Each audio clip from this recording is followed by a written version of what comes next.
M&J Audio Theater presents Chet Cheddar's Tales from the Morgue.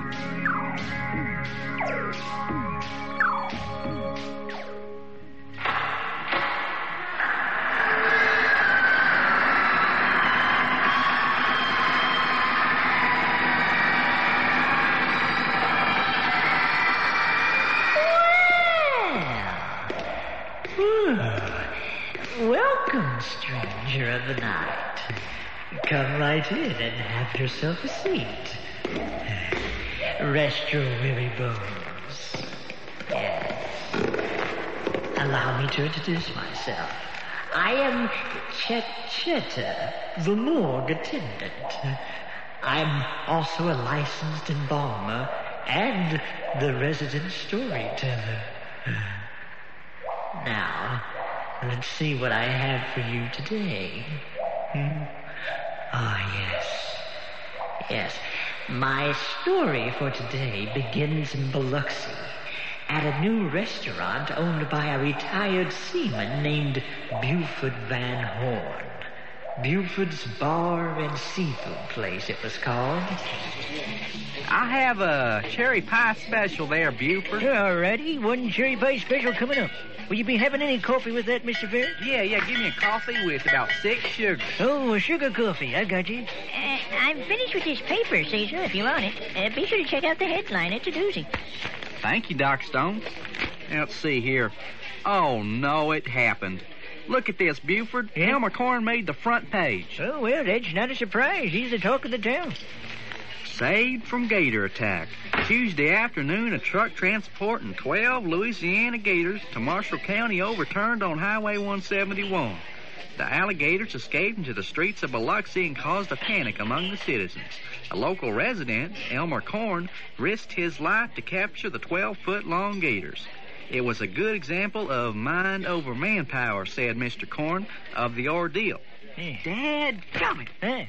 Buford, I helped Elmer with that. I should get some credit, too. Well, now, maybe you can be one of them there unsung heroes. Yeah. Here's your pie, Mr. Ferris. You know, the sun will still set and rise without that Elmer Corn. Thank you, Buford. Hey, mister, my daddy says that you know Elmer Corn. Is that right? Yeah, I know Elmer Corn, and what's it to you, little girl? He's my hero. I want to get his autograph. You don't want Elmer Corn's autograph. Heck, he's just a manure hauler. That's all he is. But he wrestled all those alligators. Not even my daddy could do that. Yeah, well, he didn't exactly wrestle him. Hey, it looks like Mr. Corn is quite a popular fella. I think I'll name my cherry pie, actually. Sure, you just do that, Buford. How about this? Let's erect a gold statue in his honor, and then rename the town Elmer City. How about that? I never thought of that. Hey, little girl, come over here. Yeah, sir. I bet Elmer Corn can't dislocate his shoulders like I can. Watch this. I've never seen anything like that before, Mr. Ferris. Wait a minute. Isn't that neat? You don't like it? It'll just come back into place. How's that, Miss Van Charlton? See something? Well, if it isn't the man of the hour. Hey, everyone, Mr. Corn's here. Oh, now, come on. Yeah, applause. Now, all right, let's settle down now. I told him not to make such a fuss and print that story in the paper. Yeah, I'm sure, Hey, Elmer. Cecil, what in the world happened to your shoulder? I dislocated my shoulders on purpose. Look at this. If I try hard enough, I can touch them both together. No, don't do that, Cecil. Dadgum. You're liable to get stuck that way. That ain't nothing to brag about. Hey, Elmer, I've got a grizzly bear for you to wrestle. All right. Okay, you fellas stop pulling my dadgum leg. Now, y'all know how the Biloxi Gazette blows everything out of proportion. Now, I didn't wrestle no dadgum gators. I got the whole idea from a cartoon. I just rubbed them on the belly. They get just as docile, they go right to sleep. Well, heck, Cecil helped me load them back into the truck. I sure did. Heck, I was holding the most dangerous part, the jaws. I could have got my arms bit off. Ain't nothing worse than a fella who brags. Now, wait a minute. Now, Cecil deserves the credit. I mean, even a drowsy gator can be dangerous. So, Cecil, we still on for tonight? You gonna come over and watch the wrestling matches with me?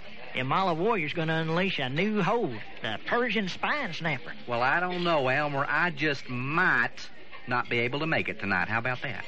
Well, suit yourself. That just means more chili dogs for me. Gracious sakes alive, what a noise. Elmer! Yeah, it shook the whole place. What in the world was that? Elmer, I saw it through the window. It came from the sky. It landed in Miss Pluckett's backyard.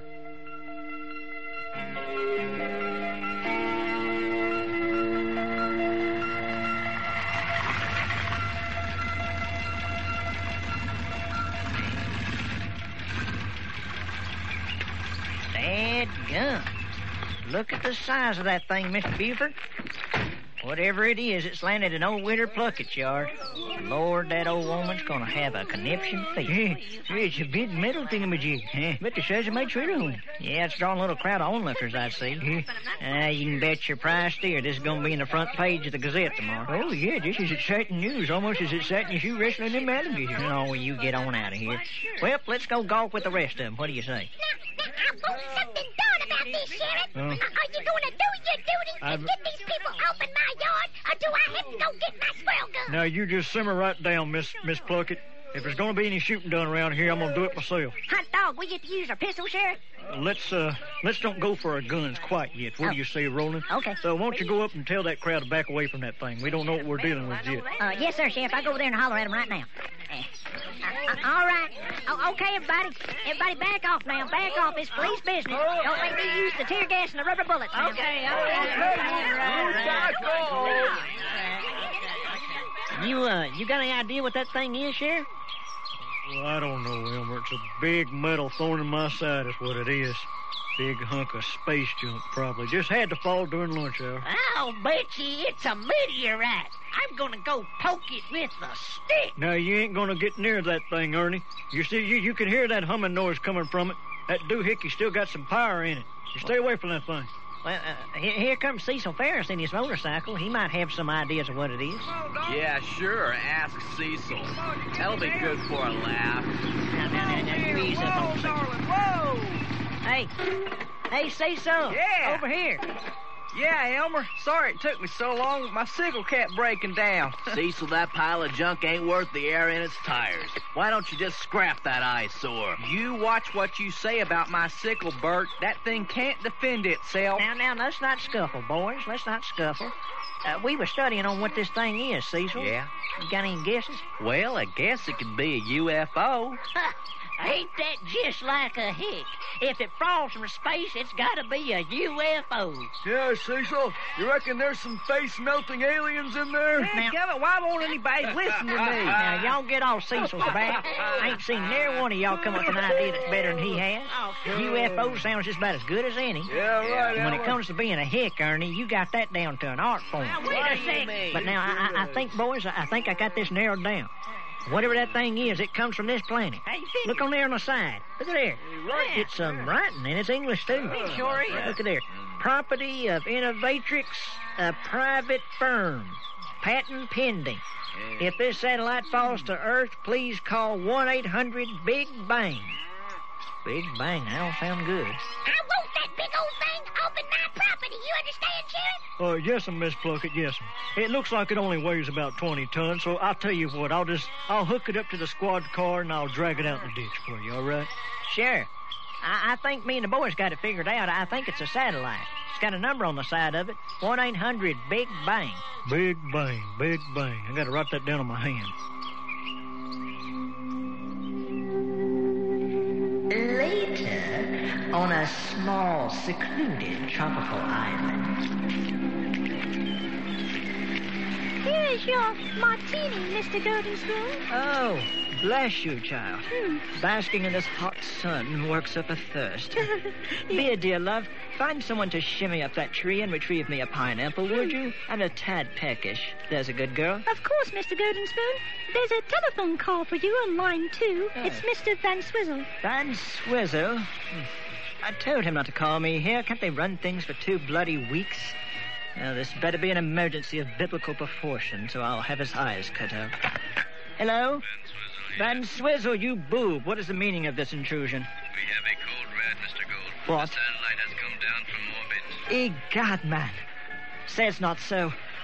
Darling. Yes? Massage my temples, would you? Of course. I received a call from America 5 minutes ago. America? The satellite landed in a rural village of Biloxi, it is called, I believe. Biloxi. The local police officer called. He Yeah. informed me that the satellite was indeed humming. Humming? Zounds. That means it's still functioning. Meet me at the Heathrow Airport in 4 hours, Van Swizzle. We're going to Biloxi the minute we can book a flight. Yes. Pray for the sake of your career we are not too late. Indeed, I will be praying. Oh, why can't my life run smoothly? After all, I'm rich. There now, Mr. Golden Spoon. Here's your pineapple. Putting on a record over there. And now, ladies and gentlemen, for your amazement, and for the Biloxi Gazette, Cecil Ferris, alias Dandy Daredevil, will defy death by jumping as 30 feet high and 50 foot long. Whatever it is. I can't believe you're doing this, Cecil. You're going to break your full neck or worse. Elmer, this is something I just have to do. Now, we're just going to see who's going to be on the front cover of the Biloxi Gazette tomorrow. Well, I know who's just liable to be in the obituaries. Cecil, that old motorcycle ain't going to jump that satellite. Sheriff, you got to do something about this. That old scooter, it's held together with chicken wire. He's going to break every bone in his body. Now, you just cool off, Elmer. He ain't going to hurt himself. We got an ambulance standing by in case he does. Besides, he's donating half the ticket money to the policeman's ball. Attention, everyone. Get your camcorders rolling. The death-defying stunt will now begin. Sakes alive. Whenever you're ready, Cecil. Cecil, get off that sickle. No. Come on, you ain't got nothing to prove. No. Let's go frog gigging. You hear that, Elmer? You hear that? I'm going to be famous now. Now, you just step back. I'm going to jump that thing now. Oh, dang. I hope that flimsy plyboard ramp holds up. Howdy, Miss Maddox, over here. Elmer, I just got here. What's going on here now? Miss Maddox, it's Cecil. Dang fool's trying to find a quick way to a broken neck. Got to go. Keep going.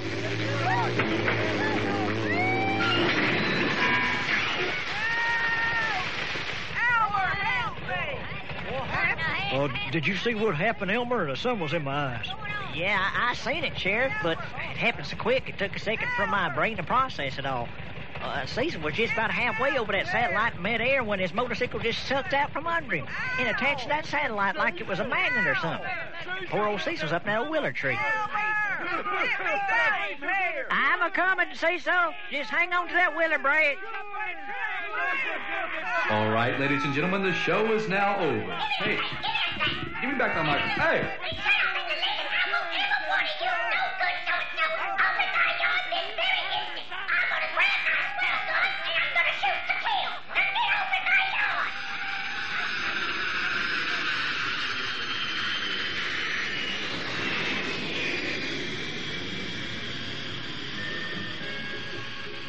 Confound it, can't you fly this jet any faster? The bleeding birds are passing us by. We're moving twice the speed of sound, Mr. Gold. Only Mark II? Are we in the Dark Ages or something? Drat. Come alive, Van Swizzle. There's no time for a lie down. What is it? How soon to Biloxi? Weather permitting, we will be there in approximately 4 hours. And how much longer until the 0 hour? It will be approximately 4 hours and 44 minutes, to be precise. Oh, only 4 hours and 44 minutes, and my life could be ruined. This is not happening. I wish it all away. You are not alone in your despair. People could die, Mr. Gold. I smell a foul wind that grows danker by the minute. It reeks of lawsuits and lengthy prison terms. Oh, shut up, Van Swizzle, and go back to sleep. My only hope is they have the good sense to stay away from the satellite. Run over there to the satellite and stand next to your motorcycle, Cecil. I want to take your picture. Hey, Elmer, I thought we were going to tie up my motorcycle and try to pull it off this thing. Well, we will directly. I want to add this to my scrapbook of funny pictures. I'm going to put this one next to that snapshot of you with your tongue stuck to that frozen lamppost. Well, ain't I just a court gesture here, Elmer. Well, Maybe you ought to get into comedy and make comedy movies and just make people laugh all the daggum time. Oh, now come on, Cecil. Don't carry on like that. I could just spit. You know, somebody sent in a videotape of me making that jump to that old Channel 6 news. I know. I seen it. Heck, I imagine the whole town's seen it.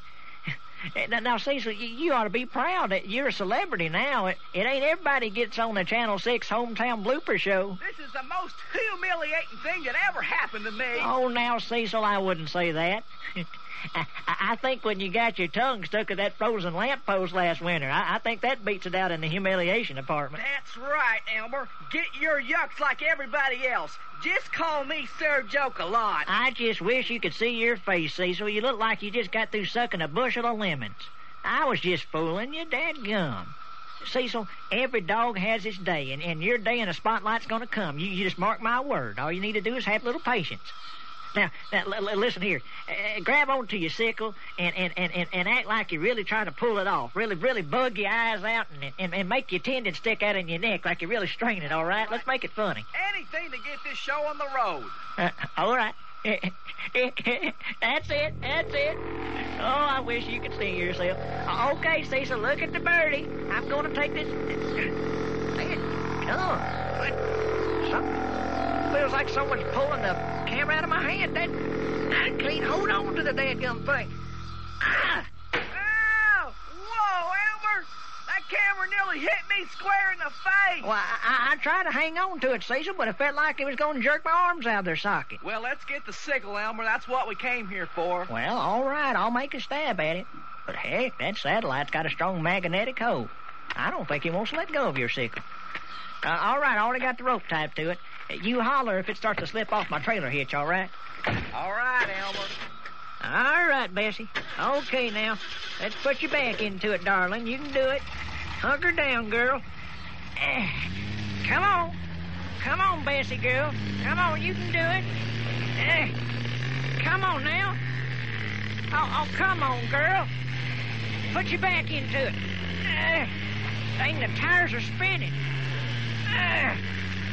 Oh,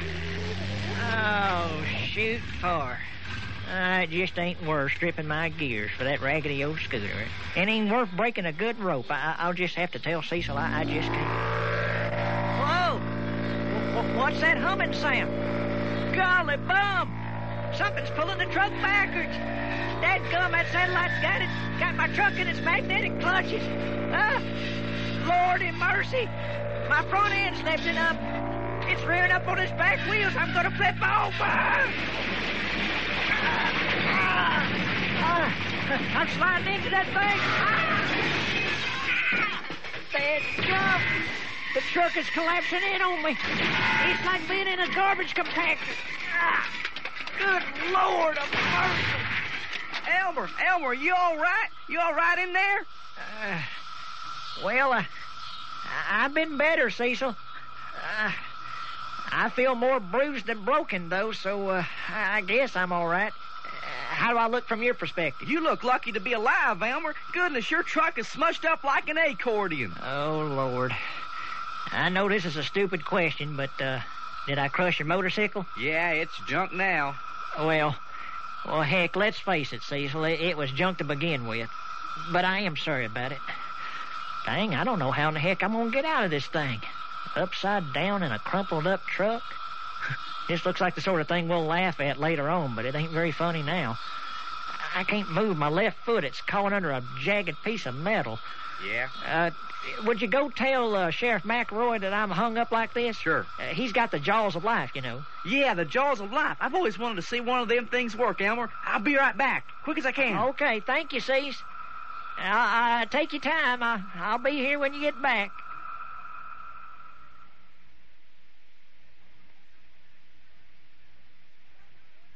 It just ain't no use, Sheriff. Elmer's still in that truck. We tried everything. Tried the jaws of life. Yeah. Conroy Pip down at the Grease Monkey Haven Body Shop. He brought over his cutting torch. Yeah. But every time you bring anything near that satellite within 20 feet, swoop, clang. You can't hold on to it. I mean, that sucker's magnetized sure enough. Oh, Lord of mercy. What, did you try something wood rolling, a club or something? Well, ain't nothing wood strong enough to pry Elmer out of that truck, Sheriff. Dadgum, he's got his foot caught under the steering column. Oh, Lord. We got bad luck in abundance.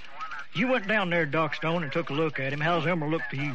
Well, sir, as near as I can see, 'tweren't no broken bones or nothing, knock on wood. I have to wait and see about that leg. Wrist or bruises, I'm sure Elmer will live, unless he starves to death. Dadgum. Oh, heck no, I don't think he's going to starve to death. Miss Maddox brought him over a squirrel pie and some mustard greens. Fed him to him through the vent window. Poor Elmer caught in a 2-ton wad of pickup truck, and it's all because of me. Well, ain't no time to worry about that, Cecil. The main concern is how to get Elmer out of there. You know, I hear tell sometimes a rabbit, when he's caught in a trap, will chew off his own foot to get out. Of course, I just mentioned that to make conversation. I'm not suggesting Elmer do that. Forgive my intrusion, gentlemen. Huh? I must speak to the officer. Oh, well, right here, boys, right here. I'm Sheriff McElroy. Oh, pleased to meet. So sorry. I've been running from the limousine. That's okay. I am Conrad Goldenspoon from Innovatrix. Oh. It is a private scientific research firm. Oh, you're the satellite boys. Indeed, we are the satellite boys. Oh, yeah, from 1-800-BIG BANG. Yes. You spoke to my assistant, Van Swizzle, over the phone.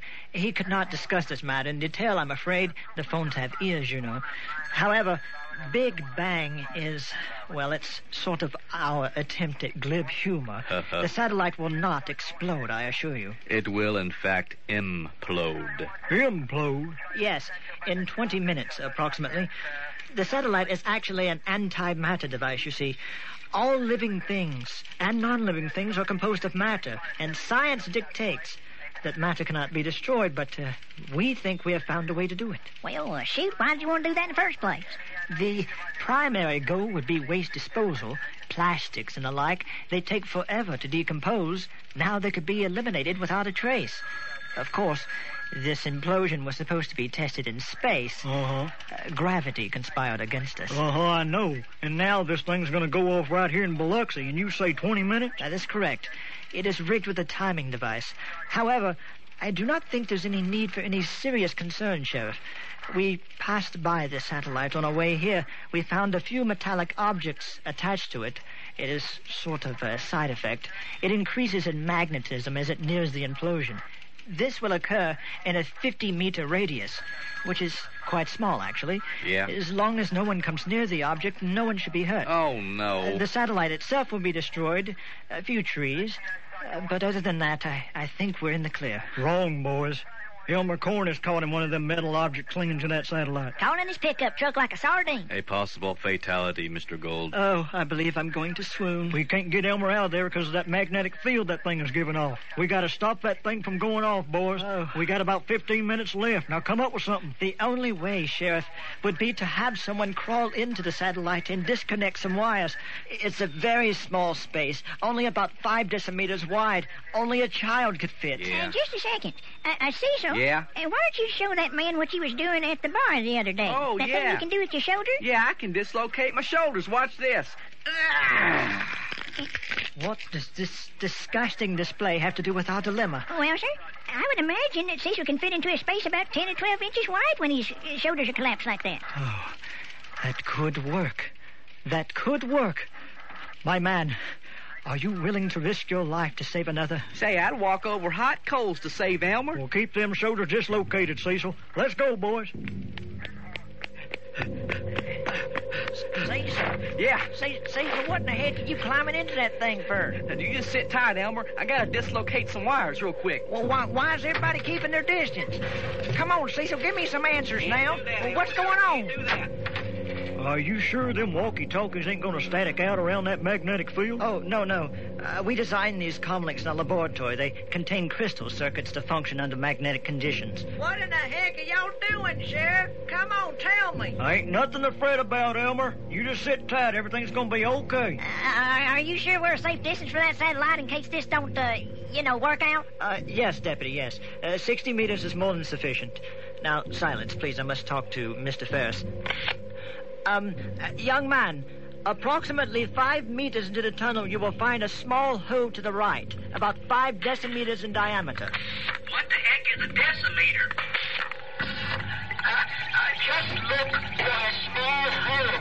This is where you will need to fit in order to disconnect the wires. All right. I see a small hole. It's right here. And it's got a bunch of blinking lights in it. Good show, Mr. Ferris. You found it. Now, look into the opening. You will see 4 colored wires. 4 colored wires. I see them. Dadgummit, this is a tight fit. Even with my shoulders bent like a boomerang. The blue wire. Do you see it? It's connected at once. Blue? I can't tell which one is blue. This is very kind for stupidity, Mr. Ferris. It ain't stupidity. I'm colorblind. I'm just going to unplug them all. Dear God, no. No, Mr. Ferris. Don't do that. You'll trigger the implosion. Just get out of there at once. You have 30 seconds. Jeepers, I'm stuck. Lord have mercy, he can't get out of there. Hang on, Cecil. Me and Roland will get you out. Sheriff, deputy, come back. My worst fear confirmed. Hang in there. We're going to throw a rope in to you, Cecil. Yeah, don't panic, old boy. Somebody tell me what the hell's going on?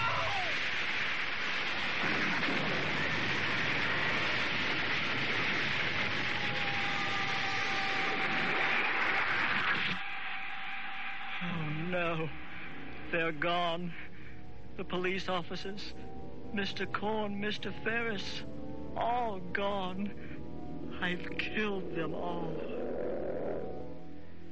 Well, now, that was a grim ending, wasn't it? Well, this is a morgue, you know. But please, do not despair. This story has only begun. Do return next time, won't you? You will not believe what happens next. Until then, pleasant dreams.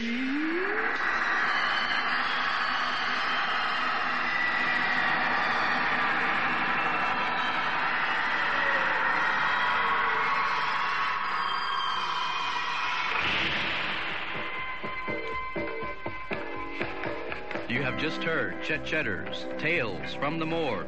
Today's installment, part 1 of 1-800-BIG BANG. For correspondence, send to P.O. Box 252, Mexia, Mexia, Texas 76667. The names and characters portrayed in this production are fictitious. Any similarities with actual persons, living or dead, is purely coincidental.